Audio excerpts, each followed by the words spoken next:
everyone, welcome back. Did someone get into your Roblox account, change your settings, or steal your Robux? Here's exactly what to do right now. Act fast because every minute counts. First, open the Roblox app and go to the login screen. There, tap Forgot Password and enter your email address and get the password reset link. Go to your Gmail, find the reset link, and change your password to something completely new and strong. Use letters, numbers, and symbols. Do not reuse the old password. After resetting your password, go inside Roblox settings and then tap security. Inside here, look for active sessions. Sign out of all the other devices and change the email linked to your Roblox account if you think that email was also compromised.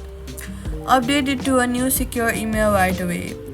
So all you gotta do is reset password immediately, enable two-step verification, sign out all devices and update your email if needed. Account will be secured. Subscribe for more Roblox security tips.